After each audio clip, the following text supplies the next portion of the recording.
Good morning. I thought today would be a great day to check in with you. And I had an interesting conversation with someone the other day, and it was great. The Pareto principle came up, and I thought that would be a fun thing to talk about and to share with you.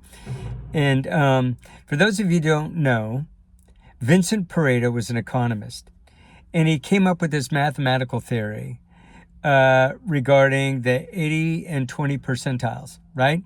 And what he was suggesting, he called it the vital few versus the trivial many. And what he meant by that was, if you have a to-do list today and it has 10 items on it, two of those items, just 20% of those items, will contain 80% of the value of what you can accomplish today.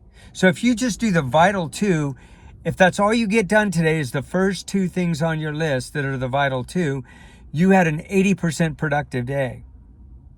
But if you accomplished the other 8 items and you didn't do the vital two, you only accomplished 20% of the value you needed that day.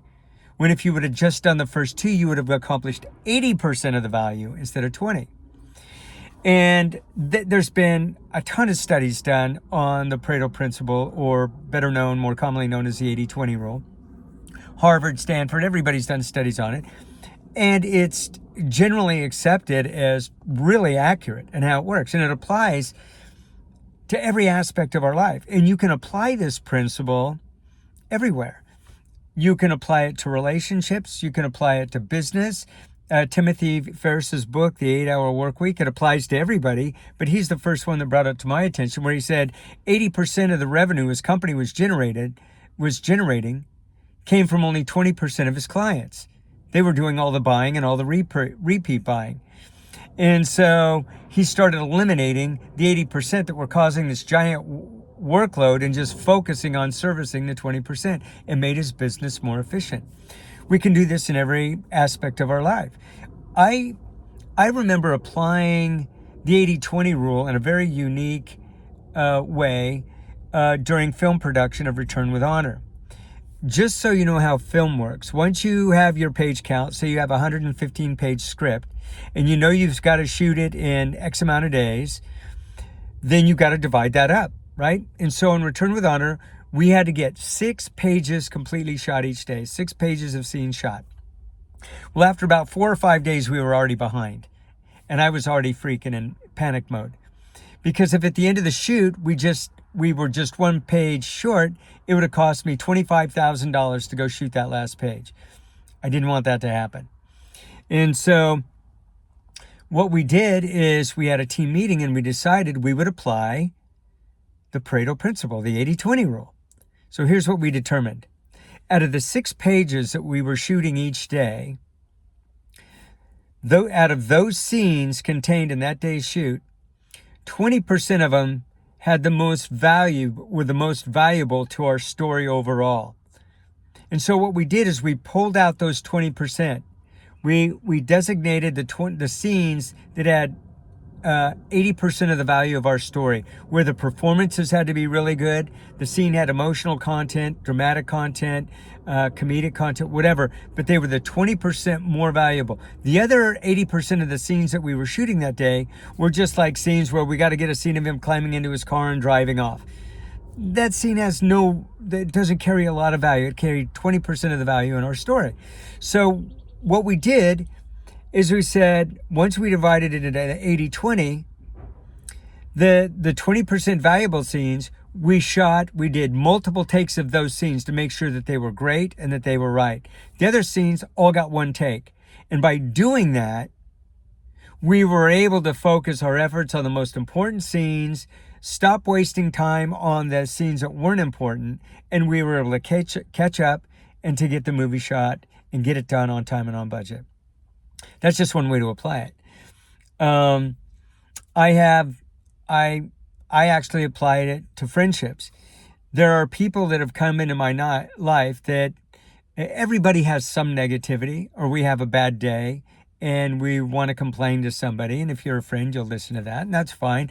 So I look at all my friendships as I expect 80% positivity out of all my relationships. And if they bring 20% negativity, I'm okay with that, because sometimes people want to complain or say they're having a bad day or things aren't going right and they're down and they want to talk about it. And I accept that. And that's okay. 20% of our days are stubbing our toe, running out of gas, whatever, losing our phone, something, right? It's just life.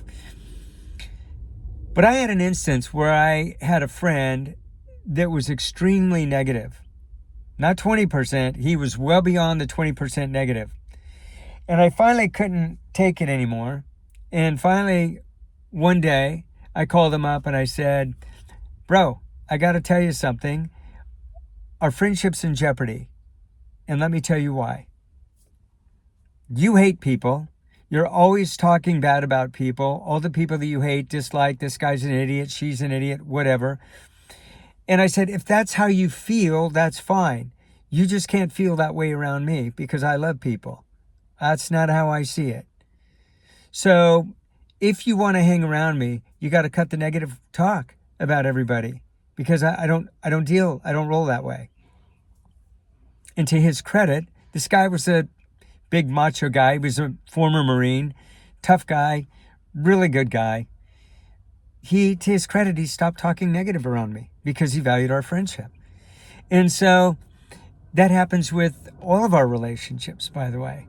We can apply that. And we have to look at our own life too and go, all my relationships are shitty. Well, what's the one common denominator? Me. So it's probably because I'm bringing a lot more than 20% negative to the relationship. It's probably that I'm contributing. So, but anyway, 80-20 rule can be applied in a million ways in your life. And so that's just something for you to consider. I thought that'd be something fun to share if you haven't been introduced to it. And if you have been introduced to the 80-20 rule and you've known about it for years, and you're still not using it in any areas of your life, you're blowing it. Because the 80-20 rule can help you create more value in your life. Let me give you an example, right? This idea of knowing and not applying is like not knowing at all. If we know and don't do, it's not to know. We have to apply it. It's like, so no matter how many books you read, whether it's Eckhart Tolle or Louise Hayes or Mel Robbins, if you're not applying the stuff in the book, what's the freaking point, right? We have to be able to apply. And so I'm going to get on my soapbox here and I'm going to say, listen, these posts that I make, they're neither here nor there. Whether they're good or bad is up to you. But the idea is there are things in there that have dramatically changed my life by applying them. And those are the things I'm sharing with you. And if you don't apply them, they have zero value. It's like if you read a book on diet and you learn all the best foods that are going to provide all the best nutrients for your body and you never eat them, how much value was that book? Zero. There's no value in it until we apply. Now, I remember a few weeks ago, I spoke about gratitude and how I shaped gratitude was the quickest way to happiness is to stop being unhappy.